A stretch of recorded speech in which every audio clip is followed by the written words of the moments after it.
የአምላካችን የእግዚአብሔር ስም የተባረከ ይሁን።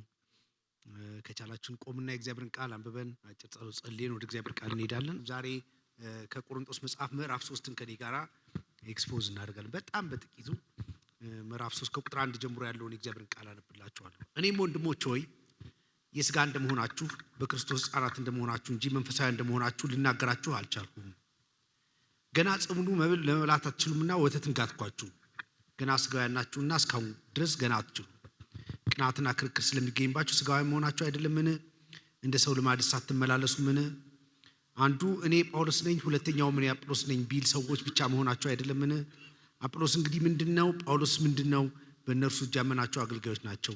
ለእያንዳንዳቸውም ጌታ እንደሰጣቸው ያገለግላሉ። እኔ ተከልኩ፣ አጵሎስም አጠጣ፣ ነገር ግን እግዚአብሔር ያሳድግ ነበረ። እንግዲህ የሚያሳድግ እግዚአብሔር እንጂ የሚተክል ቢሆን ወይም የሚያጠጣ ቢሆን አንዳች አይደለም። የሚተክልና የሚያጠጣ አንድ ናቸው። ነገር ግን እያንዳንዱ እንደ ራሱ ድካም መጠን የራሱን ደሞዝ ይቀበላል። የእግዚአብሔር እርሻ ናችሁ፣ የእግዚአብሔር ሕንፃ ናችሁ። ከእርሱ ጋር አብረን የምንሰራ ነን። የእግዚአብሔር ጸጋ እንደተሰጠኝ መጠን እንደ ብልሃተኛ አናጺ አለቃ መሰረትን መሰረትኩ፣ ሌላውን በላዩ ላይ ያንጻል። እያንዳንዱ ግን በእርሱ ላይ እንዴት እንዲያንጽ ይጠንቀቅ። ከተመሰረተው በቀር ማንም ሌላ መሰረት ሊመሰረት አይችልምና እርሱም ኢየሱስ ክርስቶስ ነው። ማንም ግን በዚህ መሰረት ላይ በወርቅ ቢሆን በብርም በከበረ ድንጋይም በእንጨትም በሳርም ወይም በአገዳ ቢያንጽ የእያንዳንዱ ስራ ይገለጣል። በእሳት ስለሚገለጥ ያንን ቀድ ያሳያልና የእያንዳንዱ ስራ እንዴት መሆኑን ይፈትነዋል። ማንም ግን በእርሱ ላይ ያነጸው ስራ ቢጸናለት ደሞዙን ይቀበላል። የማንም ስራ የተቃጠለበት ቢሆን ይጎዳበታል። እርሱ ራሱ ግን ይድናል፣ ነገር ግን በእሳት እንደሚድን ይሆናል ይላል እግዚአብሔር ቃል። አጭር ጸሎት እንጸልይ። ቅዱስ አምላክ እግዚአብሔር ሆይ በጌታችንና በመድኃኒታችን በኢየሱስ ክርስቶስ ስም እጅግ አድርገን እናመሰግናለን። አቤቱ በፊትህ አለን። ሁላችን እግዚአብሔር ይናገረኛል ብለን ተስፋ አድርገን በዚህ መተናል። መጽሐፍ እንደሚናገር ትውልድ ሁሉ ደግሞ አንተን ተስፋ ያደርጋል። ሳር ቅጠሉ አንተን ነው ተስፋ የሚያደርገው። እኛ ደግሞ የምናቅህ ምንኛ አንተን ተስፋ እናደርጋለን። ስለዚህ በዚህ ጉባኤ መካከል ስንሆን እግዚአብሔር ይናገረኛል፣ ያስተምረኛል፣ ይመልሰኛል ብለን ተስፋ አድርገናል። በመካከላችን ተገኝተህ ተስፋ የምናደርግ እግዚአብሔር የወደድከው እንድታደርግ ራሳችንን ለአንተ አሳልፈን እንሰጣለን። ሁሉም በሚሆንበት ሰዓት ክብሩ ለአንተ ይሁንልህ። በምትወደው ልጅህ በኢየሱስ ስም ጸለይን፣ አሜን። ይህን ለማካፈል በልቤ ይሄ ሀሳብ የመጣበት ምክንያት አንድ ቦታ ወደ 7 ወር ወይ 6 ወር የሚሆን ቆሮንቶስን ከአንድ ግሩፕ ጋር አጠና ነበር ማለት ነው፣ ወደ ቢሾፍቱ አካባቢና እኔ እቺ ቦታ ኢንካውንተር ስለሆነች እኔ ለኔ እግዚአብሔር እንግዲህ አንድ መጽሐፍ ውስጥ በተለየ መልኩ የተናገረኝ ቦታ ብዬ የማስበው ይሄ ስለሆነ እንደው ከኔም ህይወት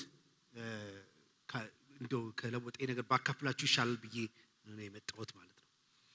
ይሄን ትምህርት ለማስተማር እንግዲህ ብዙ መናገር አልችልም። ይሄ ወደ ኋላ ተመልሼ የመጽሐፉን አውድ በጣም ብዙ መናገር የሚገባኝ አይመስለኝም። ምክንያቱም አንድ ሰው እንደዚህ ብሎ ተናገረ። እንደው ሐዋርያው ጳውሎስ በህይወት ቢኖርና እንደው ብዙ ሀገር ደብዳቤ ልካል፣ ለብዙ አጥቢያዎች መጽሐፍ ጽፈህ ልካል። እነዚህ ደብዳቤዎች ሌተሮች እንደው ለኢትዮጵያን ጻፍ ብትባል ወይም ደግሞ ለምን አልጻፍክም ብትባል ምን ትበላለህ ሲሉት የሚመልሰው መልስ ይሄ ነው አለ። እንዴ ቆሮንቶስ እኮ የእናንተ ነው ሊል ይችላል። በቆሮንቶስ ያሉ በጣም በርካታ ነገሮች በኢትዮጵያ ቤተክርስቲያን ውስጥ በጣም በስፋት ይታያሉ። በአንዳንድ ጉዳዮች እንደውም በጣም እንበልጣቸዋለን፣ በአንዳንድ ጉዳዮች ደግሞ እነሱ ይበልጡናል ማለት ነው። ግን ቆሮንቶስ የምትባለው ዝም ብላ ከተማዋን ስትመለከቷት ይሄ ኮስሞፖሊታን እንደሚባለው ከተማ አይነት ብዝሃነት ያለበት ከበርካታ ሀገራት በጣም ብዙ ሰዎች መጥተው የሚኖርበት ሀገር ነው። ከፍተኛ የንግድ እንቅስቃሴ የሚካሄድበት፣ ዌልዝ ያለበት፣ ሀብት በጣም በከፍተኛ ሁኔታ በዛ አካባቢ የሚኖርበት አካባቢ ነው። እየሰማችሁኝ ነው? እሺ፣ የሚሰማኝ ነው። እንት ፍጥጥ አባላላችሁ ትንሽ ያስደነግጣል። እና ሰፊ ከተማ ነው። የአኪያ አውራጃ ዋና ከተማ ነው የሚሆነው ቆሮንቶስ። እና በጣም ብዙ አይነት ሰው ይመጣል። ታውቃላችሁ፣ ቤተክርስቲያን የከተማው ነጸብራቅ ነው የምትሆነው ማለት ነው። ምንም የተለየ ነገር አይኖራትም። ለምሳሌ አዲስ አበባ ከተማ ውስጥ የምትኖር ቤተክርስቲያን አዲስ አበባ ውስጥ ብዝሃነት ስላለ፣ ለምሳሌ በብሔርም በኢኮኖሚም በምናምን ብዝሃነት ስላለ ሪፍሌክሽኑ ያው ነው፣ ያው መጥቶ ነው እዚህ ህዝብ የሚሆነው ማለት ነው። ከአዲስ አበባ ከዋና ከተማ ደግሞ እየራቃችሁ በሄዳችሁ ቁጥር ወደ አንድ ቋንቋነት ወደ አንድ ምናምን እየተጠጋ ሊሄድ ይችላል ማለት ነው። ስለዚህ ቆሮንቶስም ከግሪክ ከሮም ስልጣኔ ውስጥ ከተለያየ ቦታ የተገኙ ሰዎች የሚኖርባት ስለሆነች ቤተክርስቲያኒቱን ስትመሰረት የዛ ሁሉ ነገር አካል ነው የምትሆነው ማለት ነው። እና ድብልቅልቅ ያለ ነው ማለት ነው። እንደዚህ መሆን የራሱ አድቫንቴጅ አለው፣ የራሱ ደግሞ ዲስአድቫንቴጅ አለው ቤተክርስቲያን ውስጥ ማለት ነው። አሰም ታይም ዝም ብላችሁ ቆሮንቶስን ብትመለከቱ የጸጋ ስጦታዎች አጠቃቀም ማስተካከያ የተጻፈላት ቤተክርስቲያን ነው። ማስተካከያው ካለ ጸጋው አለ ማለት ነው። በከፍተኛ ሁኔታ ጸጋው እንዲያውም ፌኩ ምናምን አይደለም፣ ጀኒዩን የሆነ ነገር ይካሄድባቸው ነበር። እነሱ ያላወቁት አጠቃቀሙ ነው እንጂ እንደው የሚገለጥባቸው ነገር እውነት ነው፣ ትክክለኛም ነገር ነው ማለት ነው። እውነተኛው ነገር እየተገለጠባቸው ስህተቶች የሚታይባቸው ባደራረጋቸውና ጉዳዩን በሚጠቀሙበት መንገድ ነው ማለት ነው። ስለዚህ ማስተካከያ የተጻፈላቸው እኔ ይሄን ሳነብ የትኛውም አይነት የጸጋ ስጦታ በመካከላችን ቢገለጥ ንጹህ ለሆነ ህይወት ፎር ግራንት አይደለም። ገብቷችኋል? ለምሳሌ በመካከላችን የሞተ ሰው ቢነሳ ለቅድስና መምጣት ማረጋገጫ ላይሆን ይችላል ማለት አዘር መልክ ነው ያለው፣ ሌላ መልክ ነው ያለው ማለት ቢሆን ኖሮ ጳውሎስ ከመሰረታቸው አብያተ ክርስቲያናት መካከል ቆሮንቶስ ውስጥ ከፍተኛ ቅድስና ይታይ ነበር። ምክንያቱም ሁሉም አይነት ጸጋ ኦልሞስት በመካከላቸው ኤክሰርሳይዝ ይደረግ ነበር ማለት ነው። እና በእኔ ጥናት ውስጥ የቆሮንቶስ ቤተክርስቲያን መሰረታዊ ችግር ያለው ቆሮንቶስ 3 ነው ብዬ አስባለሁ።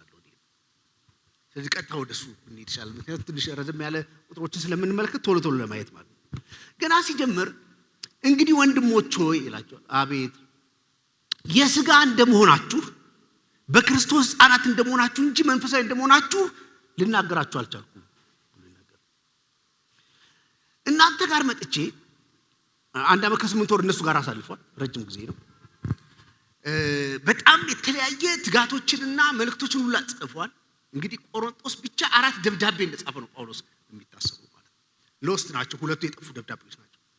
እና በጣም ክትትል የሚያደርግባት ደሞስት ዲማንዲንግ ቸርች ነች። ቸርቿ የጳውሎስን ነገር በጣም የፈለገች ቸርች፣ ብዙ ኢንቨስትመንት የተካሄደች እና አሁን ብመጣ በእናንተ መካከል ልናወራ ልንነጋገር ወይንም ላስተምራችሁ የሚገባ ሌላ በጣም ትልልቅ ነገር አለ። ልንደርስበት የሚገባው መገለጥና እውነት ሌላ ነበር፣ ትልቅ ነበር። እሱን ማድረግ ነበረብን። በእናንተ መካከል መጥቼ እንደ እድሜያችሁና እንደ ጊዜያችሁ መጠን ልናገር የማልችልበት 2 ምክንያት ይገጥመኛል እናንተ መካከል።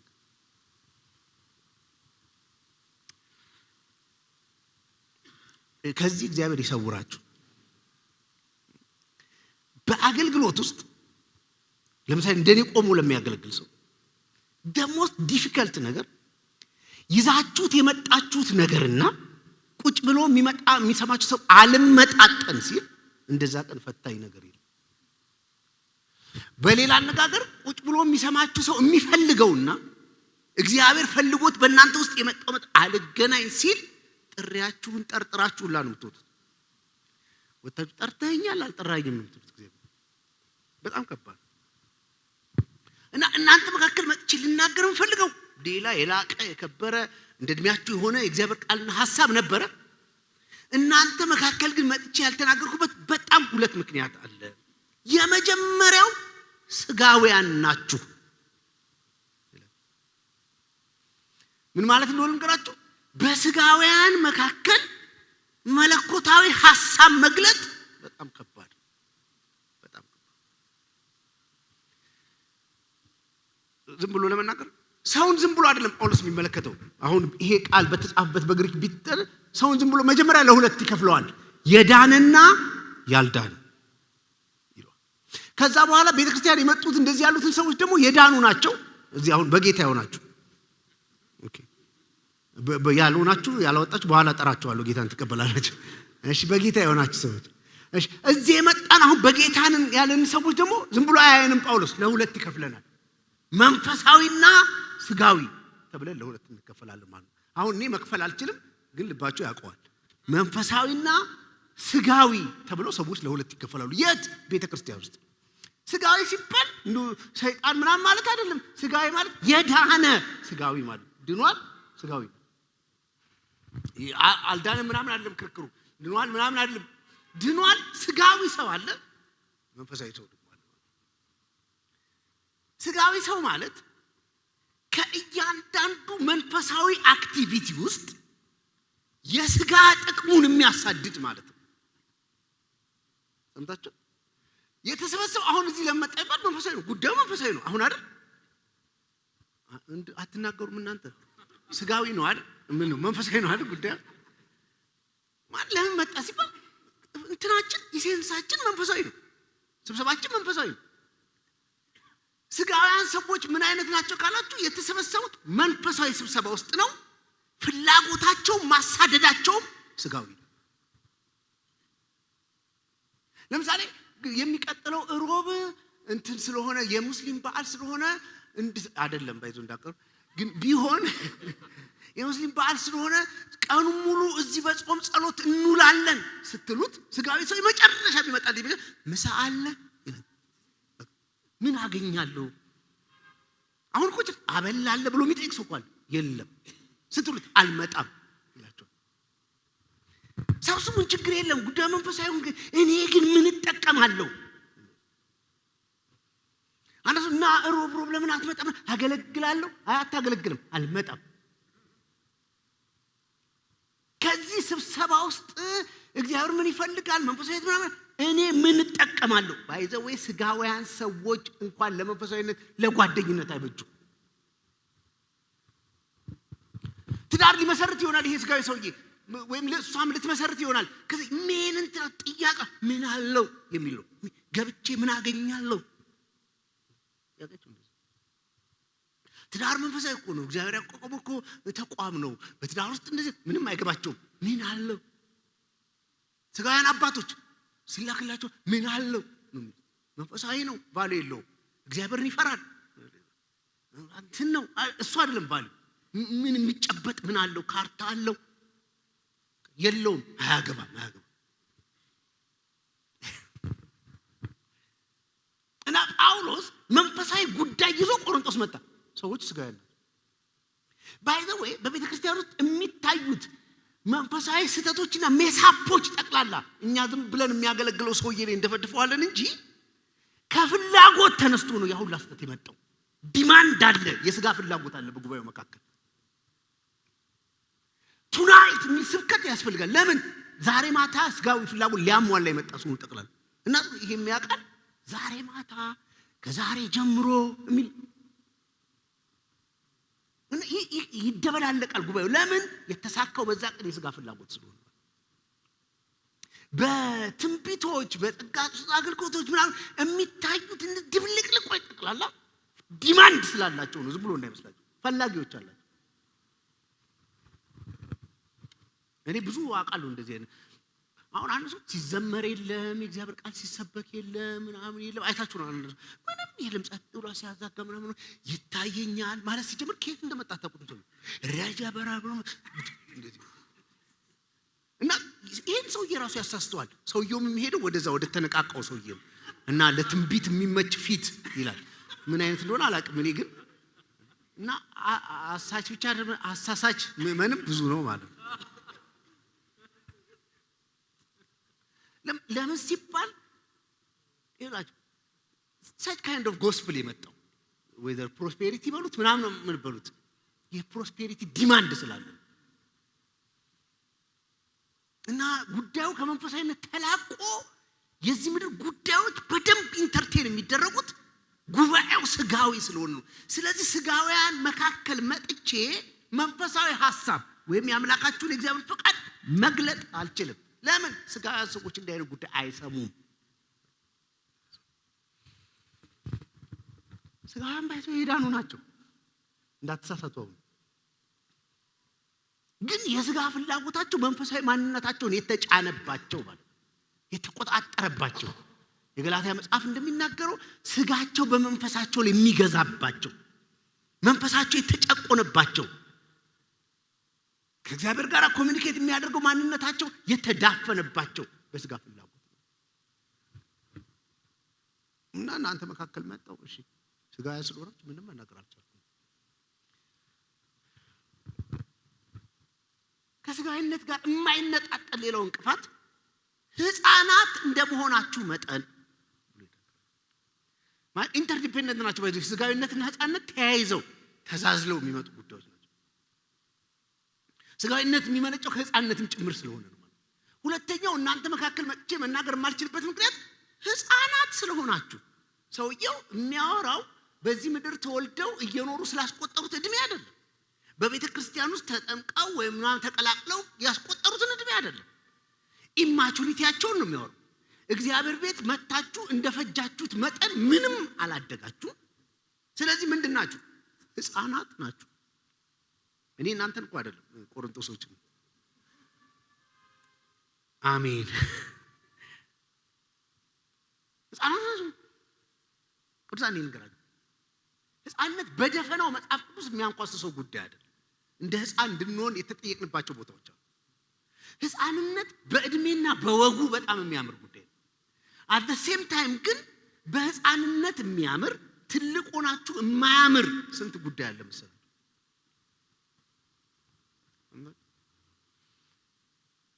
አንድ እኔ ምሳሌ አለ እንዲሁ በላይ ወሰዱት። ድሮ ታውቃላችሁ ቤት እኔ እንኳን አላውቃለሁ ልጅ ሆኜ ቤት የሚዋብበት መንገድ ፖስተር ይሸጥ ነበር እዚህ ሀገር። ሶስት ፖሊሶች እንዲህ ብለው ምናምን አታ ኦኬ እናንተ ይቅርብ ናችሁ እንዲህ ብለው ብቻ የፈረንጅ ስዕል ይሸጥ ነበር። እና በጣም ከምገረምበት ነገር ሕፃን ልጅ ስንቱን ሲሸና የሚያሳይ ፖስተር ይሸጥ ነበር። እና ሰው በቁም ነገር ገዝቶ ሕፃን ልጅ ሲሸና እንደዚህ ፎቶ ይለጥፋል። አይታችሁ ምንድነው ደስ ያላችሁ? የሳባቸው ሰዎች ሕፃን መሆኑ። የ40 ዓመት ሰውዬ አትለጥፉ። አሳፋሪ ነው፣ አሳፋሪ። ይኸው ቅፍፍ ይላችኋል ራሱ እናንተ ይደብራል። የመጨረሻ ነው። እሺ ቀለል ላድርገው ምሳሌ ይሄ ነው ገብቶ ለምሳሌ ልጅ አንድ ሕፃን ልጅ በ6 በ1 ዓመቱ በ2 ዓመቱ ከጡጡ እናንተ ከመደገፍ አልፋችሁ ራሱ ጡጡ ይዞ እንዲህ እግሩን አጣምሮ ሜታ ቤት ሲጠባ ብታገኙት በደስታ ነው የምትሞቱት። ካፕቸር ላድርገው ነው የምትሉት ይሄን ሙቭመንት። ያደገኩ ምናምን ባልየው እንደዛ ቢያደርግ በጌታ በኢየሱስ ስም ዘ ሴም ዲድ አንድ አይነት ተግባር። ነገር ግን አንዱን ጸያፍ ያደረገው አንዱን ደግሞ ደስ የሚል ያደረገው ምንድነው? እድሜ ኤክስፔክት የምታደርገው በእግዚአብሔር ፊት የምትሆኑት እግዚአብሔር ኢንቨስት እንዳደረገው መጠን በእናንተ ላይ እንደከረማችሁበት መጠን የምታሳዩት የዛን ያህል ጸያፍ እንደሆነ ታውቃላችሁ።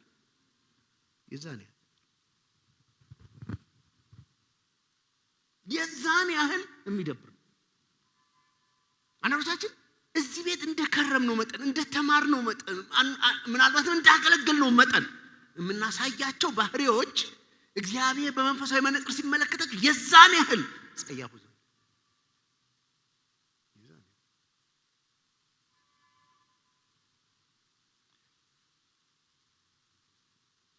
የሚሰማኝ ሰው አለ? የዛን እና በመካከላቸው የሚሆነው ነገር ይሄ ማቹር የሆነ አገልጋይ ነው። የቤተ ክርስቲያኒቱ መስራች ነው። እነሱ ላይ ብዙ የደከመ ሰው ነው። ይሄን ያህል ይደብረዋል። በቃ ሲመለከት ወይኔ በዚህ ሰዓት እኮ በዚህ ቤተ ክርስቲያን ውስጥ ልንማር፣ ልንነጋገር፣ ልናወራ የሚገባን ጉዳይ ይሄ አልነበረ።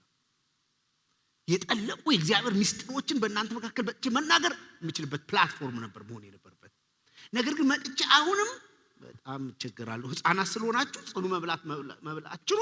ስለዚህ ወተትን ጋትኳችሁ። ወተት አጠጣችሁ አይደለም የሚለው ጋትኳችሁ። ጋትን ማለት በግድ አደረግን እንደማለት። ኢቭን ወተት የሕፃናት ምግብ ራሱ በሰላም አትወስዱም። እንዲህ ተይዛችሁ እንደው እናንተን አልሰማሁም። እስቲ በየቸርቹ በእናንተ መካከል ሊሆን ይችላል የቸርች ማስታወቂያዎችን ስሟቸው የመጋት ያህል ናቸው። ቅዱሳን ሮብ እንድትመጡ ግድ የላችሁም። በእውነት ነው የምላችሁ። ድንቅ ነገር እየሆነ ነው፣ ደግሞ የሚሆነውን አታውቁም። ይሄ ማለት መጋት ነው። እምቢ ስላለ ሰው በብዙ ማባቢያ በብዙ ልመና አምልኮ በልመና ነው። ግድ የላችሁም እጆቻችሁን ከፍ አድርጋችሁ እዚህ ስታመልኩ እዛ የሚሆነው ነገር አይታወቅም። ይታወቃል ግን በቃ በብዙ ልመና በብዙ ይሄ ማለት በሕፃናት ጉባኤ መካከል የሚሰጥ ማባቢያዎች ናቸው፣ ከረቤላዎች ናቸው። እኔ ከኔ በላይ የምታውቁ ሰዎች አላችሁ፣ ወላጆች የሆናችሁ ሰዎች አላችሁ። ሕፃናት አንዱ ችግራቸው ምግብ አልበላም ነው። አልበላም አባት በዚህ በኩል ይሸውዳል፣ እንትን ያጎርሳል። ስቃይ። እስቲ ልጁ ይጎርምስ ገና እንደመጣ በራን ቆቅቶ ምግብ የለም እዚህ ቤት አልደረሰም። ምንድነው እዚህ ደግሞ ቶሎ ማታረሱ? በቃ አሁን ምግብ ለምን እንደሚጠቅም አወቀ። እና ማቹር ጉባኤ ቢኖረን ኖሮ ለምንድነው ማንማረው እንትንን መጽሐፍ ለምንድነው ማናጠናው እንትን ለምንድነው የማይሆነው ነበር ቢሆነው።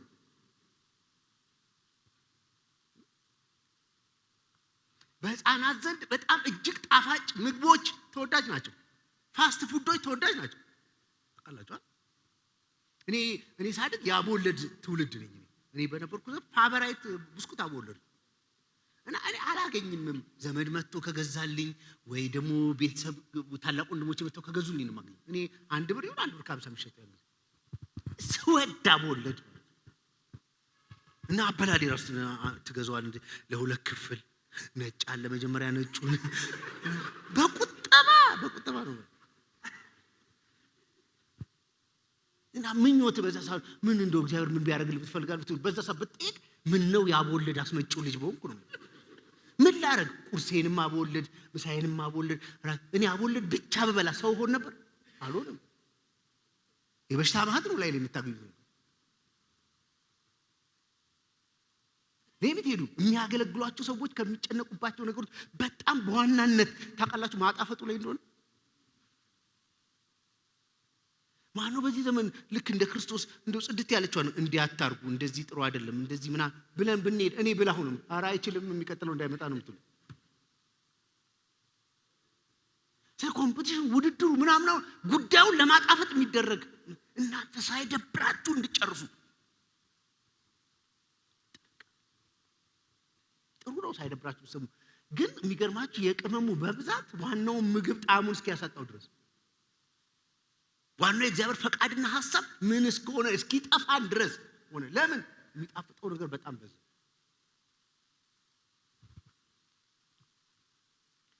ቤተክርስቲያን ውስጥ who is mature የሚለውን ለማወቅ ከፈለጋችሁ የሚመገባቸውን ሄዳችሁ እዩ።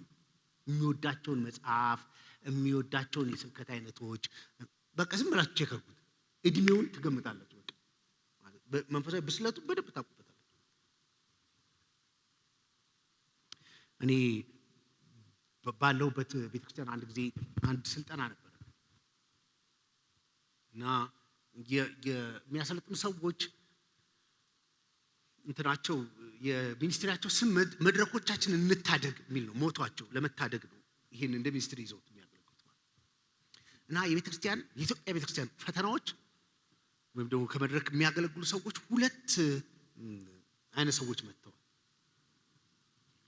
እና ፈተና የሆኑባት ማለት አንደኛ ያልተማሩ ማለት ይሄ ፎርማል ኤጁኬሽን ምናምን ብቻ ሳይሆን የሚናገሩትን ነገር በእውቀት ደረጃ የማያውቁ ሰዎች መጥተው ይናገሩታል። ሁለተኛ ቤተክርስቲያን በጣም ፈተና የሆኑት የተማሩት ናቸው። የተማሩት በሁለት ይከፈላሉ። ምን ትክክል የእግዚአብሔርን ቃል የተማሩና ሌላ ትምህርት የተማሩ ሰዎች እና እነዚህ ሰዎች ችግራቸው የተማሩት ምንድነው ተብሎ ሲጠና በጥናት ነው እነሱ ያገኙት ማለት ሲጠና ይሄን መጽሐፍ ቅዱስ በጣም በእነሱ ሌላ ዕውቀት ለመሸፈን ነው ገብቷቸው ወይ ሳይኮሎጂው ከፍ እንዲል ወይ ፊሎሶፊው ከፍ እንዲል ያድርጉና የዚህ ጥሬ ቃል ትርጉም እየጠፋብን መጣ።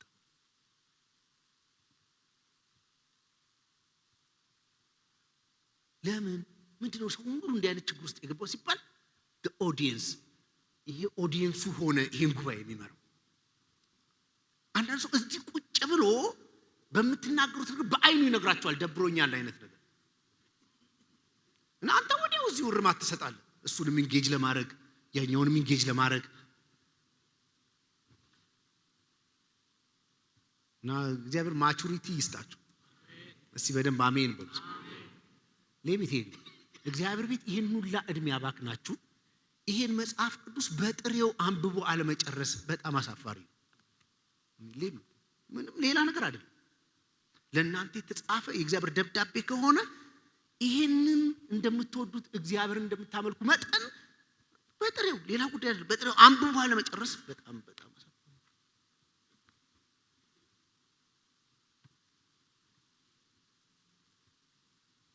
እግዚአብሔር ቤት እንዳባከናችሁት መጠን ከዚህ ከእግዚአብሔር ቃል በላይ የሆነ ሰው መጥቶ ታየኝ ምናምን ሲላችሁ እንደፈለገ የሚወስዳችሁ ከሆነ አደገኞች ነው።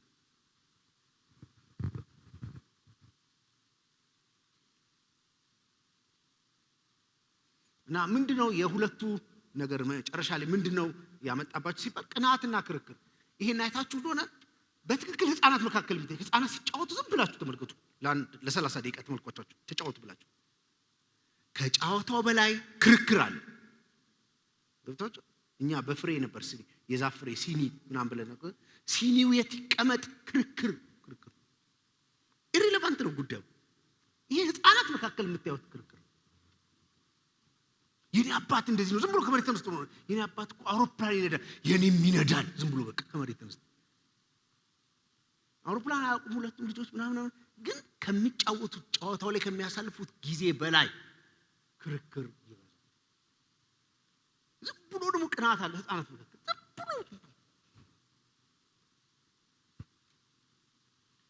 ዝም ብሎ ሁለት አንድ አይነት ሄሊፖፕ ትገዙላችሁ የኔ ቀይ ይላል የኔ አረንጓዴ ክርክር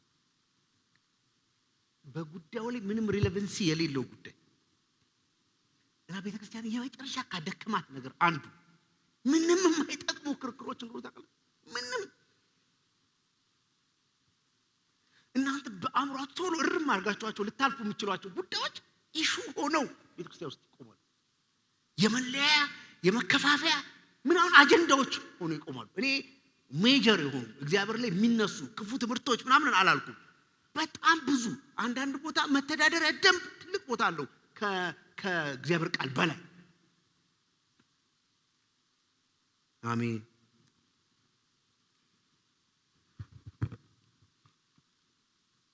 እና ቤተክርስቲያን በሰላሟ ጊዜ ስደት ባበቀለ በሰላሟ ጊዜ የተነሱ ማይነር ክርክሮች ናቸው ለቤተክርስቲያን መበጣጠስ እንደዚህ ምክንያት ይሁን። ለምን ህፃናትና ስጋውያን ካሉ ክርክር የማይቀር ነው፣ ቅንዓት የማይቀር። ያድ ቦታ አገለግል ነበር ገና 11 ያክፍል ተማሪ ሆኜ ገና የመጀመሪያም አገልግሎት ይመስለኛል አንድ ቤት ለቤት ውስጥ ጋብዘውኝ በጣም ሰው ነው የሚገኘው እና እዛ ቦታ አገለግላለሁና የሚያስተባብረው አንድ ወንጌላዊ እና ሳገለግል ሰው ወደደኝ በቃ ዝም ብሎ እግዚአብሔር ይመስገን አሜን።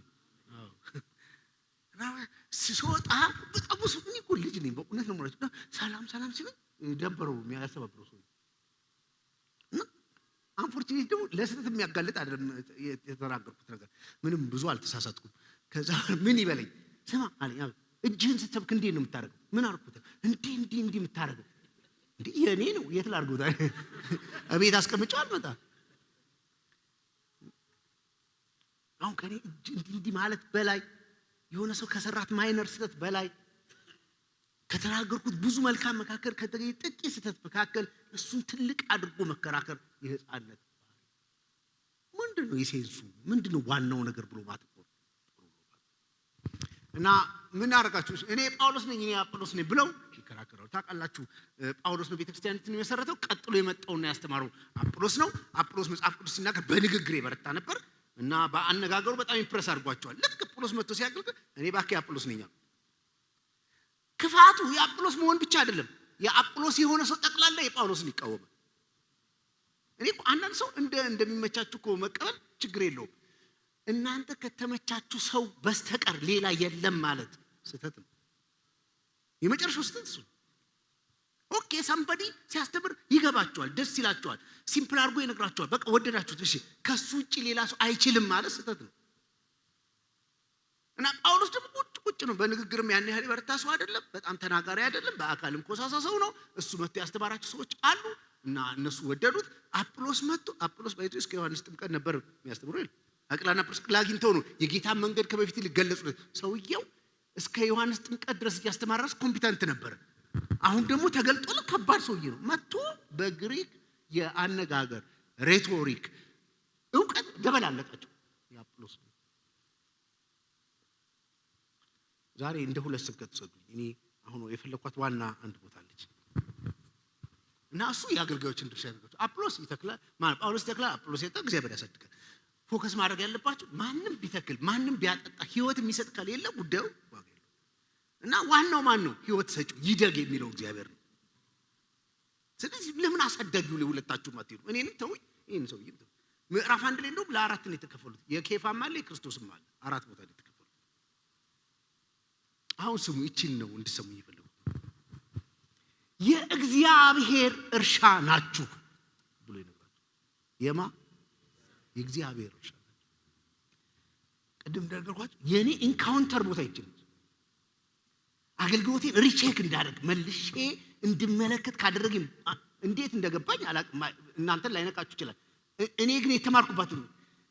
ከእንደገና በእርሻ መልኩ ካልገባችሁ ሁለተኛ ምሳሌ ይነግራችኋል። የእግዚአብሔር ሕንፃ ናችሁ። እንደ ሆርቲካልቸራል ሙሰዱት፣ እንደ አርኪቴክቸር ከፈልገ በገባችሁ መንገድ ውሰዱት።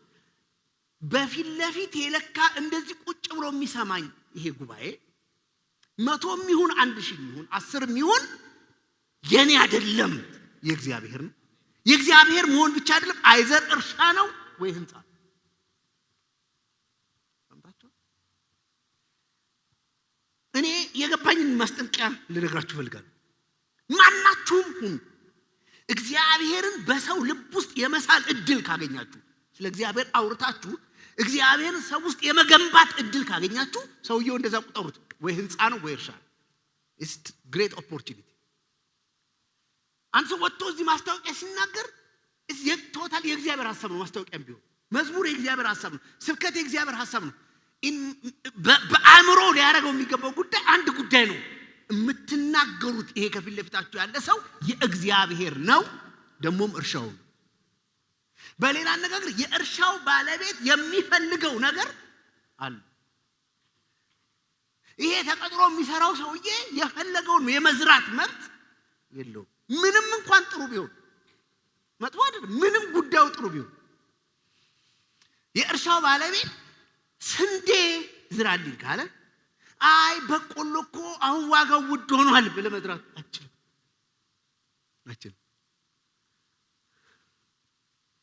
ሰምታችሁ? እና ከዚህ ቀን ጀምሮ በእውነት ነው የምላችሁ አብዛኛውን ጊዜን የሚወስድብኝ እኔ ስለምናገረው ነገር ማሰብ ላይ። ምክንያቱም አስፈሪ ነው። መጨረሻ ላይ ይላል ትጠየቃታል። እንደኔ ቆማችሁ ስለዘባካችሁ ብቻ ስለ አንድ ሰው ስለ እግዚአብሔር በተናገራችኋት ነገር ትጠይቃለህ። ለአንድ ሰው እግዚአብሔር ማለት ብላችሁ የሳላችኋት ስዕል ይትማተር ታስጠይቃችኋለች። ምንም ግነት አያስፈልገውም። አንዳንድ ሰው ለእግዚአብሔር ያሞቀው ላይ መስሏል። ምንድነው ለእግዚአብሔር በጣም ጥሩ ነገር የሰራ መስሎት በህይወቱ የሆነች ነገር ሆኖለት ሲመሰክረው ግን የመጨረሻ አጋንኗል። እግዚአብሔር አጋናኝ አይፈልግም። አሜን። እስቲ በደንብ አሜን በሉ።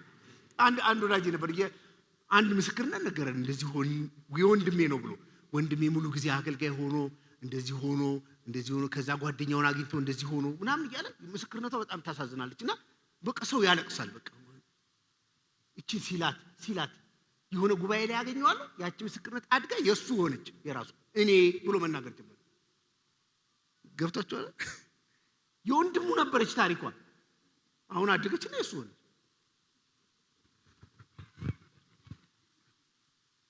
አንዳንድ ሰው በቃ ወገቡን ወገቤን ብቻ በሉ ገና ያልተፈወሰ ካለ አጨምሩት። በቃ ይበቃዋል። እግዚአብሔር በወገብ ክብር ማግኘት ይበቃዋል። አሜን። እና ፋንታሲ ሆኗል። አንዳንዱ የማይጨበጡ እግዚአብሔር ያላረጋቸውን ለእግዚአብሔር ብለን እግዚአብሔር አይፈልግም። ያለ ማንም አጨብጫቢነት ነው እግዚአብሔር የቆመው ብቻ። ለምን አሜን አትሉ? ምን እኔ እንድትወዱልኝ እግዚአብሔር ካለው በላይ መጨመር አይገባኝ። እግዚአብሔር ከተናገረው በላይ እግዚአብሔር ከሚለው በላይ ለምን ይሄ እግዚአብሔር እርሻ እና አንተና አጵሎስ ምንድናችሁ? እኛ ከእርሱ ጋር የምንሰራ አብረን የምንሰራ ስሩ ተብለን ተቀጥረን ነው። ባይዞ እግዚአብሔር ነው እዚህ ያሰማራን። እናስ የምንሰራው የማንን ነው? የሱን ነው። አትስሩ ያለን ቅዱስ አንሰራም። አሁን ቤቶቻችሁ ባጭሩ የሚያግዟችሁ ሰዎች አይደል? በደሞዝ ትቀጥራላችሁ አይደል? ኦኬ እናንተ ራሳችሁ ነው ትቀጥራላችሁ። አሁን ቤት ውስጥ የሚያገለግሏችሁ ሰዎች በእርግጠኝነት እስካቀረባችሁላችሁ ድረስ ይሄን ስሩ እስካላችሁ ይሰራሉ እንጂ ነገ ምንድነው መሰራው ብሎ አይጨነቁ። ወይም ስራ የለም ካልተባለ እወጣለሁ ስራ ከሌለም እኔ ምን አይሉም። በቃ እኛም እንደዛ እግዚአብሔር ስሩልኝ ያለውንና ባለበት ቦታና ጊዜ ብቻ ነው የመስራት መፍትሄ ያለው። ከዛ ስለራሱ ይነግራቸዋል። እግዚአብሔር እንደሰጠኝ ጸጋ መጠን ማተር ኦፍ ጸጋ ነው። የጸጋ ጉዳይ ነው። ጉዳዩ የሚሰራው በጸጋ ነው አለች። እንደ ብልሃተኛ እንደ ማስተር ቺፍ አለቃ መሰረትን መሰረቱ፣ ሌላውን በላዩ ላይ ያነጻል። እቺን በደንብ ሱ እያንዳንዱ ግን በእርሱ ላይ እንዴት እንዲያነጽ ይጠንቀቅ ይልቃል።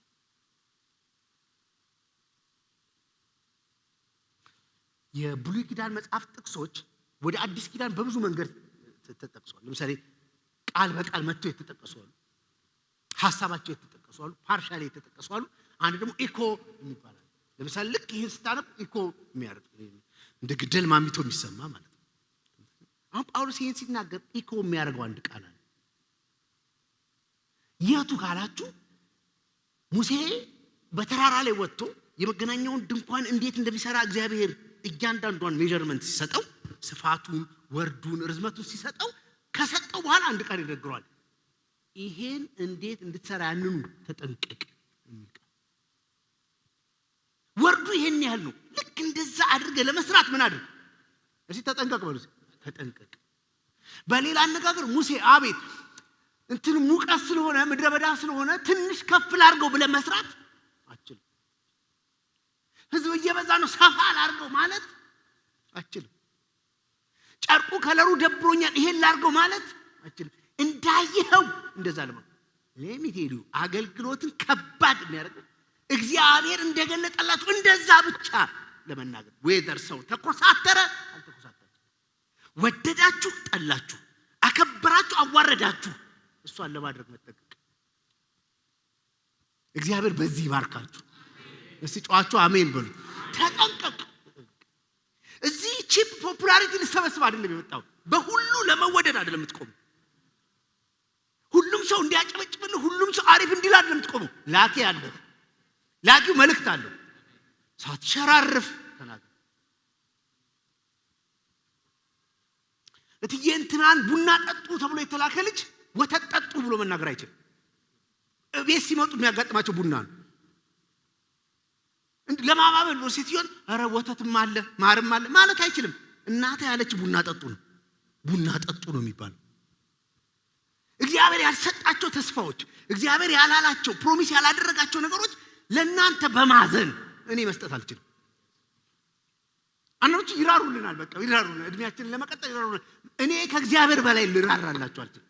ከእግዚአብሔር በላይ ልወዳችሁ አልችልም። ከእግዚአብሔር በላይ ላከብራችሁ አልችልም። እና እግዚአብሔር የረዳው ማን ነው? እግዚአብሔር ያለውን የገለጠለትን ሳይሸራርፍ የተናገረ ሰው የተባረከ ሰው ነው። ባይዘው የእውነትም የሚወዳችሁ ሰው እንደዛ አይነት ሰው። እኔ አንዳንድ ሰዎች እውነት አንዳንድ ነገር ተገልጦላቸዋል። እውነት እግዚአብሔር የሚሰጠው እኮ መገለጥ አለ። ሰው ተገልጦላቸው ግን አፒል ስታረጉ ጉዳዩን እዛ የሚገጥመው ነገር ሰውየው መልእክቱን ሊያስቀይር።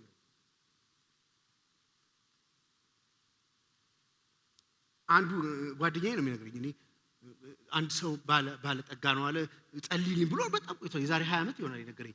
ጸልይልኝ ብሎ ሄድኩ አለ እየሄድኩ እና የሰውየው ክፋት ደግሞ ስትመጣ ደግሞ እንትን እሰጥሃለሁ እሺ አለኝ። የሆነ ከበድ ያለ ብር በዛ ሰው ሰጣ።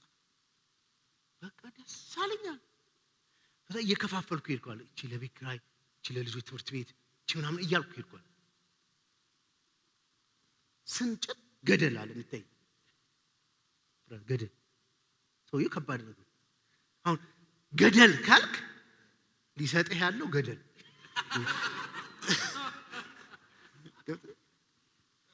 ምክንያቱም እኔ አይቻለሁ እውነት ተነግሮት አንተ በማይሆን መንገድ እየሄድክ ነው፣ እግዚአብሔር ይሄን ቦታ አይከብርበትም፣ ተመለስ እያልከው እግዚአብሔር ይባርክ ብሎ የሚባርክ ሰው እኔ አይቻለሁ። በእውነት ነው። እግዚአብሔር አዳነኝ፣ ከመሄድበት ክፉ ነገር መለሰኝ፣ አመንዝራ እንደሆንኩ ተናገረኝ፣ እንደምሰርቅ ተናገረኝ ብሎ የተናገረውን ሰው ያከበረ ሰው ነው ያላየው። ስለዚህ ትቀይርለታለህ አለ። ምን ኮረኮንች ነገር ይታየኛል፣ እሱንም ታልፈዋለህ አላለም እኮ እግዚአብሔር። ገደል በኮረኮንች ያስቀይራል። ጀግና ማን ነው? ገደል ያየ ገደል ነው። ይሄ ማለት ቆሮንቶስን ብታጠኑ ይሄን ሁሉ ፕሮብሌማቸውን የሚዘረዝረው ጨፍኜ ሌሊት እግዚአብሔር ገለጠልኝ ምናምን አይደለም። የቀሌው ቤተሰቦች ነግረውኝ ይላል። ይሄን ቦልድነስ ራሱ ያገኙት የቀሌው ቤተሰቦች እንግዲህ ሴት ልትሆን ትችላለች፣ ነጋዴ ወደ ኤፌሶን መጥተው አይ ቆሮንቶስ ቤተክርስቲያን እንዲህ አይነት ችግር ይታያል ሲሉ ቀጥታ ይጽፍላቸው። ባይዘው ሁሉም ተገልጦልን አይደለም እናገለግላችሁ። ባይዘው ሰምተን አሜን። አሁን አስራት አይከፍሉም ከተባለ መብቴ ነው አስራት ክፈሉ የሚል ማስተባል አሜን። አስራት ተገልጦልኝ ማለት የለብኝም። ግን ዋናው ምንድነው? እግዚአብሔር ለሰጣችሁ ለቃሉ ለእውነቱ እና ማንም ማናጽ ይችላል አለ። በዚህ መሰረት ላይ ማንም እኔ ተጠንቅቄ ነው ኢየሱስ ክርስቶስን በልባችሁ ቁጭ አረኩት። ያንን ቱንቢ ጠብቆ ያንን ውሃ ልክ ጠብቆ ማንም ማገልገል ይችላል። የሚያገለግል ሰው ግን አንድ ነገር ያርግ። ምን? ይጠንቀቅ። መስዋዕት የሚያቀርብ እግዚአብሔር ፊት የሚዘምር ለእግዚአብሔር የሚሰጥ ይጠንቀቅ። ለምን? ለእግዚአብሔር ይመጥናል፣ ልክ ነው፣ እግዚአብሔር ከብርበታል ብሎ ኢቫሉዌት ያድርግ። አሁን እመጣበታለሁ። ለምን ሲባል ከተመሰረተው በቀር ማንም ሌላ መሰረት ሊመሰረት አይችልምና እርሱም ኢየሱስ ክርስቶስ ነው ይልና ማንም በዚህ መሰረት ላይ ስሙ ይበል 6 ማቴሪያል ይጠቅሳል። ማንም በዚህ መሰረት ላይ በ6 ማቴሪያል መገንባት ይችላል። ማቴሪያል 6 ነው። በወርቅ፣ በብር፣ በከበረ ድንጋይ፣ በሳር፣ በእንጨት፣ ባገዳ። አሁን እግዚአብሔር ሊናገራችሁ ነው። አሜን። እሺ ለመጨረሻ የሚሰማኝ ሰው 6 ነው ማቴሪያል። ማንም እኔ ደስ ይለኛል። እግዚአብሔር ባይዘው ስለ እግዚአብሔር ማንም እንዲናገር ሾሟል። እንደኔ ሰው ተሰብስቦላችሁ ቆማችሁ ማገልገል ብቻ አይደለም፣ አስቁማችሁ ስለ ጌታችሁና ስለ መድኃኒታችሁ ስለ ኢየሱስ ክርስቶስ የመናገር መብት ተሰጥቷቸዋል። አሜን። አሁን ለሁለት ብንከፍላቸው ወርቅ፣ ብርና የከበረ ድንጋይ አለ። እንደዚህ ታስቀምጣላችሁ። አገዳ፣ እንጨትና ሳር። እነዚህ ወርቅ፣ ብርና የከበረ ድንጋይ ሲጀመር በቀላሉ የሚገኙ ጉዳዮች አይደሉም። እንጨት፣ ሳርና አገዳ ደግሞ ኢዝሊ አክሰስ የምታደርጓቸው ነገሮች ናቸው። በጣም በቀላሉ የሚገኙ ናቸው። አሁን ክፍለ ሀገር ብትሆኑ ወጣ ስትል አንድ ሰውዬ ሳር ጭኖ ሲሄድ ታያል፣ አንድ ሰውዬ እንጨት ጭኖ ሲሄድ ታያል። ዝም ብለው ወደ እርሻ ዞር ብትል አንድ የገበሬ ፍሬውን ወስዶ አገዳውን ታገኘዋል። ወርቅስ ማንም አያየው። የከበረ ድንጋይስ እታች ነው። ብርስ እታች ነው። አሁን በደንብ ስሙ። በሌላ አነጋገር መርጠህ በሳር እሰራለሁ ካልክ በጣም በአጭር ጊዜ ይሄን ቤት ሳር በሳር ማድረግ ትችላለህ። ቀላል ነው፣ ቺፕ ነው፣ ብዛት ነው። አገዳ ሄዳ አጭዳንተ እንጨት በጣም ቀላል ነው። በትንሽ ብር እንጨት በእንጨት ማድረግ እንችላለን። ይሄን ቤት ለምሳሌ በአገዳ እንስራው ብንል እመኑኝ በሳምንት እንጨርሰዋለን። ግን ሰው አይወጣበትም፣ እንዳይቀመጥበት። በሳርም እንስራው ብል እንደዛው። አንድ ቲክቶክ የሚሰራ ኮንቴንት ጋምቤላ፣ እኔ ደግሞ አውቀዋለሁ ጋምቤላ ዲማ የሚባል ቦታ አለ እና ወርቅ የሚወጣበት ነው። እነዚህ በባህላዊ መንገድ ወርቅ የሚያወጡ ሰዎችን ኢንተርቪው ያደርጋቸዋል። ሰውዬ ዛሬ ስንት አገኘ? ሳምንት ነው የሚቆዩት እዛ ሄደው። ዛሬ ስንት አገኘ? ስንት ግራም ሰራ? በጣም ማክሲመም የሰማሁት 13 ግራም ነው የምላችሁ። 13 ግራም ማለት አንዳንዶቻችሁ ጣታችሁ ላይ ያደርጋቸዋል። እንደዛ ጭቃ ሆነ ሳምንት ሙሉ እንትን አድርገህ እዛ ለፍተህ ሊያውም በደስታ ነው የሚናገረው 13 ግራም። አንዳንዶቹ ምንም አላገኘም፣ አንዳንዶቹ 2 ግራም። ያ ሰውዬ አምጣ የተባለው ሳር ቢሆንስ 17 አህያ ይላል። አምጥቼ ዘርግፌ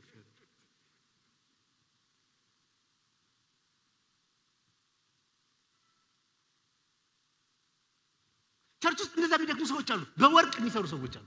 ለምን ሄዱ? ዳር ነው ፖፑላር አይደሉም። አገር ምሩን አላጠበቡትም። ይሰራሉ። እቺን የምታክል ነው የሚያገኙት ውጤት ጠብ ያረጋታል ቸርች ውስጥ። ኖባዲ ኖስ ማንም ባይዘው እየሰሩ እንደሆነ አያውቅም።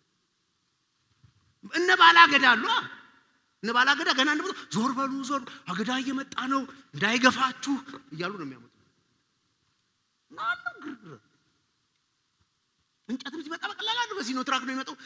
ሲዘረገፍ ታያለ፣ ሲደረደር ታያለ። እና አንድ ደግሞ ይመጣ ባለ ብር አለችኝ በምታክል ይሰጥ ያረጋል እንደዚህ ባለ የከበረ ድንጋይ አለ እንደው እሱ እንኳን ተለቅልል ይችላል እቺን ታክል ይዞ ያመጣ። አይዟችሁ ሶፍት አባላሽ እንዳትሉ እንደዚህ ቁጭ ያረጋል። እና ምንድነው በጣም ጌታ የሚገርመው ስድስቱ መስራት ይችላልላችሁ፣ ግን አንድ ቀን የህንጻው ባለቤት የመርሻው ባለቤት ይገለጣል። በምን? በዛ ቀን በእሳት የሚል ቃል አሁን አስፈሪው ቀን ይሄ። አሁን ለነገሩ በሚቀጥለው ካቶሊካሊ ሰዎች ማስተማር በጣም ከባድ ሆኗል። ይሄ ገና ጌታ ሲመጣ ዋናው እንኳን በዚህ ያለው እና በእሳት ይገለጣልና ጌታ ደግሞ እሳት የሚለቀው በወርቁም በከበረው ድንጋይም በብሩም ባገዳውም በሳሩም በእንጨቱም ላይ ነው። ባይዘው ሁሉም ወርቁ እና ወርቅ ምናምን ሁሉም ላይ እሳት ይለቃል። ከዛስ እና አገዳ የሉም እነ ሳር የሉም እነ እንጨት ነደዋል። ቆል በዛ ቀን የምትተርፈው ይችላል።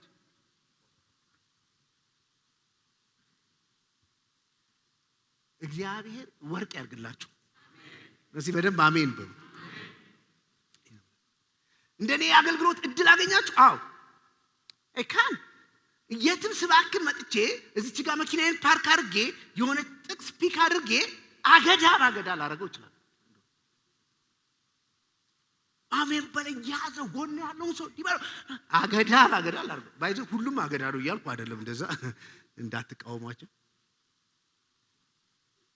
ቴክኒካል ድራማቲክ ምናምን አድርገን ወደዛ ዙሩ ግማሽ እንትን የኔ ነው በልት ሳር በሳር አድርገን እንዴት እንችላለን? አንዳንድ ትምህርት በምንም አትፈትኑ። እስኪ በህይወታችሁ እንትን ያዙ፣ በህይወታችሁ ብቻ። እኔ ልንገራችሁ፣ አሁን እንደፎከር ነው መጠና እንደኛ አይደለም። በቃ አንዳንድ ትምህርት እኮ ድሮፕ ማድረግ ያለባችሁ በቃ ተሸጉጃ 5 ዓመት ፎክር ያለው በቃ አልሰራም፣ እስኪ የሚሰራውን ደግሞ ልፈልግ ነው። ሰሜን የኔ ነው፣ ደቡብ የኔ ነው፣ ምስራቅ የኔ ነው፣ ምዕራብ አንተ እንዴ ማለት ድምቀቱ ልነግራችሁ አልችልም። እንደዚህ አይነት የሰው ተስፋ እናንተ የምትፈልጉት ተጠንቶ ምናምን የሚሰጡ ተስፋዎች የሚያመጡት ጉባኤዎች ቫይቭ ቀላል እንዳይመስላችሁ። በዚሁ አጋጣሚ እንደ መልእክት ልትወስዱ ትችላላችሁ። እኔ የኔክስት ታይም ፍርሃቴ ሐሰተኛ ነብይ ምናምን አይደለም። አሁን ብዙ ሰው እየነቃ ይመስለኛል በዚህ ጉዳይ። የኔክስት ጊዜ እንትን ፍርሃቴ ቤተክርስቲያን ደግሞ የሚያናውጣት ነው የሚል ምንም ጠብታ የሌላቸው ኢሞሽን ቤዝድ የሆኑ ንግግሮች። ስሜታችሁን ያውቁታል፣ ፍላጎታችሁን ከስሜታችሁ ጋር ብቻ ሙግት የሚያደርጉ ስብከቶች። ማን እንደተው ይተውሻል ምናምን አዎ አይተውሽም፣ ግን እግዚአብሔር የማይተውበት ፕሪንሲፕል አለ።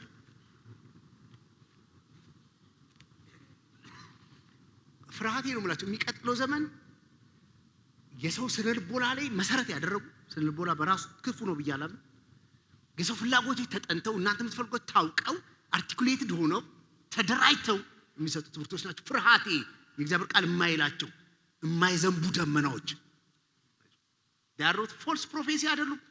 ዘፎር ፕሮፌሲ ማልመጡ ጉዳዮች እንደዚህ አይነት ያስፈልጉኛል።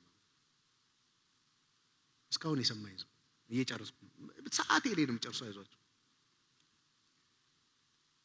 እግዚአብሔር እየተናገረው ያለ ሰው እና በዛ ቀን ያ ቀን ይሏል። ያ ቀን ቢባሉ ባይዘው ጌታ ፊት ሁላችን እንገይበት ቀን እና ቀን የሚለው ቀን ይሆናል ነው ማለት ከጨለማ ጋር ተቀራሪ የሚመጣ ቦግ ይልብሃል ብርሃን እንደማለት። ደግሞ አሳፋሪ ነገር ባይዘው በዛ ቀን ራቆት መሆን በጣም አሳፋሪ ነገር። ቅዱሳን አሁን እኔ እንደዚህ በአካል ስጋ የምታውቁኝ ስለ እግዚአብሔር እንደ ጠበቃ ቆሜ ስሞግታችሁ ምናምን ያልኩ ሰውዬ እዛ እግዚአብሔር ፊት ቆሜ እግዚአብሔር ኦን ዘ ሪቨርስ በተቃራኒው እኔን ሲናገርና ሲገስጽ ብሰሙ ምን ያህል አሳፋሪ። ያ ቀን ማንም ፊት የምትቆሙበት አይደለም፣ እግዚአብሔር ፊት አንዱ ለሁሉ የሚገለጥበት ቀን። ይሄ ፕሪቴንዲንግ ግብዝነት መሸፋፈን የማይሰራበት ማን እንደሆናችሁ እግዚአብሔር ፊት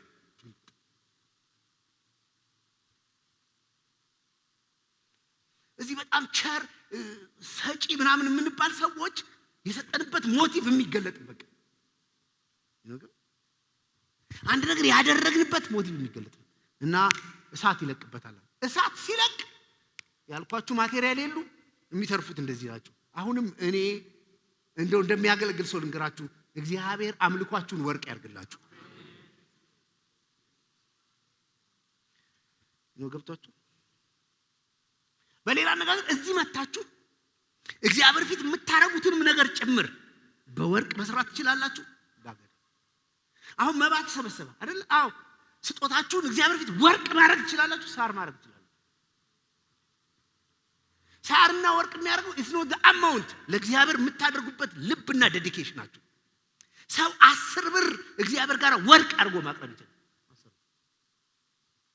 እንደ ተማላ ደግሞ ኪሱ ገብቶ መባ መጣ እንዴ ስንትም እንደሰጣቀን ክብሩንም ማያውቀው ምንም ማያውቀው ሲዘምሩ እያጨበጨቡ ነው እንዴ አሁን ላጨብጨባ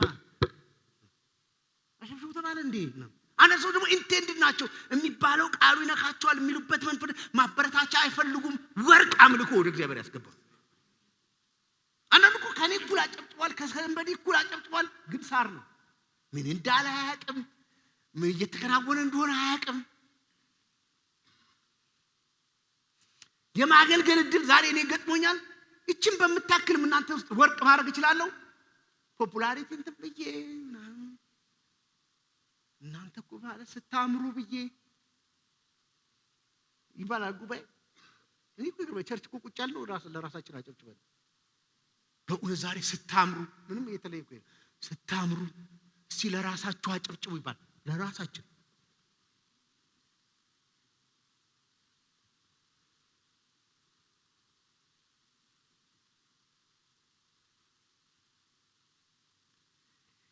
ማንም በእርሱ ላይ ያነጸው ስራ ቢጸናለት ደሞዙን ይቀበላል። ደሞዝ አለ ጌታ። አሜን። ለምናት የማንም ስራ የተቃጠለበት ቢሆን ይጎዳበታል፣ እርሱ ራሱ ግን ይድናል። ነገር ግን በሳት ይሄ ስለ ጉዳዩ ስለ መዳን አይደለም። ገብቷችሁ? አትድኑም እንዲህ ስለሆናችሁ ምናምን አይደለም። ትድናላችሁ። ለካ ሌላ እናት አዳዳን አለ በጭንቅ መዳን።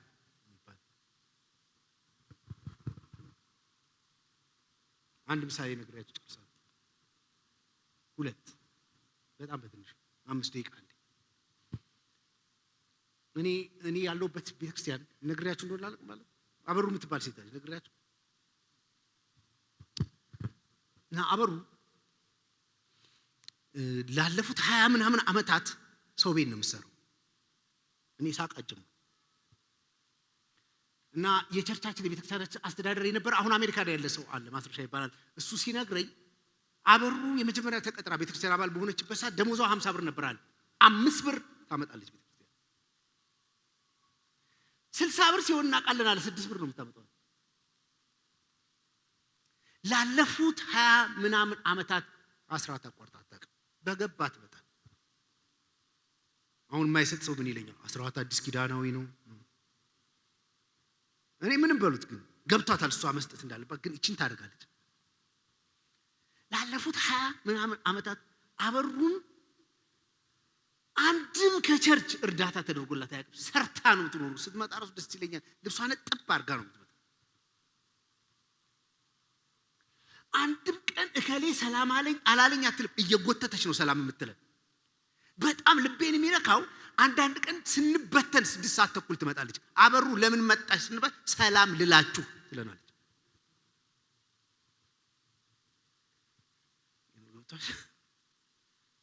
አንዳንድ ቀን የሚዘባርቅ ሰው መካከላችን ይመጣል። ጉባኤ መካከል ይመጣና ሁኔታዋ ምናምን አይቶ አጋንንት እንዳለባት ሰው ጭሮባት በሚቀጥለው ቀን ደብሯት አትቀርም ትመጣለች። ስሟ ተጠርቶ አያውቅም። አንቺ ጎበዝ አሁን ተብላ አታውቅም። እንደውም አንድ ቀን ልክ እንደዚህ በልብ ያምጥቶ ቤተክርስቲያን ሲናገር ከዛ ወዲህ ቤተክርስቲያን ትንሽ ሪኮግናይዝ አደረገ። ነጠላ ምናምን ተገዛለ። አንዳንድ ሰው አሁን እከሌ ሰላም አላለኝ ሲጠይቅ እከሌ እኮ ጠፋን ጎብኘው ተብሎ ሲል ምኑን እከሌ ሰላም አላለኝ እየመረጡ ነው እዛቸው ሰላም ይሉት ነው ያል መጣ ምናምን ይላል። አረኛ ደግሞ አረ ይልሻል በቃ ይቀጥለው እና አንድ ቀን ራሴን በአበሩ ህይወት አየሁኝ። እኔና አበሩ እግዚአብሔር ፊት እንቆማለን። እኔ የሚያሰብከኝ ኤሎቶ ፋክተርስ አለ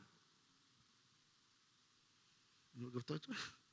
እኔ ብዙ ቀን ተሞግሼ አውቃለሁ፣ ተመስግኜ አውቃለሁ። አንተ እኮ ምናምን ተብዬ አውቃለሁ። እኔ አንድ ቀን ሳይላት ህብረት አላቋረጠች። እመኑኝ ያ ጌታችን በሚገለጥበት ቀን አበሩ አክሊል አላት። ማንም አያውቃትም፣ ስሟን አያውቃትም። ቤተክርስቲያን ውስጥ ለአገልግሎት ኖሚኔት ተደርጋ አታውቅም፣ ታጭታ አታውቅም። እኔ አገልጋይ መሆን አልችልም ብላ አታውቅም። በገባት መጠን በቅዱሳን መካከል መታ የህግ መምህር ያዘዘውን በረከት አግኝታ ትሄዳለች። ቅዱሳን በወርቅ ስሩ፣ በከበረ ድንጋይ ስሩ፣ በብር ስሩ። አሜን ለምን አትሉ? በጭንቅ እንደሚድን ይድናል ማለት እንገራችሁ። አንድ ጊዜ አንድ ሰው ሲናገር ሰምቻለሁ። እኔም ገጥሞኛል። ጓደኛዬ ያሶስ አካባቢ ያለ ካማሺ የሚባል ቦታ ነው የምንሰራው። በጣም ሙቀት ነው እና እዚች የምታክል ልብስ እንደዚች ራስ ላይ ጥለመተኛታችን ማለት ራቆት ነው የሚታየው። እና እንደዛ ሁሉ ራቆታችን ማስተማሪ ነው። ተይተን አንድ ቀን የሳር ቤት ተያያዘ አለ ከጎናችን። እሳት ብለን ወጣን። ሰው ተረባረበ፣ እሳቱ ጠፋ። ከባዱ ችግር የወጣ ነው ራቆታችንን ነው። ከጠፋ በኋላ ስንታይ ራቆት መለመላ። እነዚህ ሰዎች ከሳት ድነዋል አልዳኑ? ንገሩኛ። ድነዋል አልዳኑ? በምን? በጭንቅ። እና እናንተም ምንም ችግር የለም መንግስት ላይ ትገባላችሁ፣ ግን ራቆት አለ ማለት ነው። ጌታ ስራችሁን ወርቅ ያርግላችሁ፣ አምልኳችሁን ወርቅ ያርግላችሁ፣ ህብረታችሁን ወርቅ ያርግላችሁ።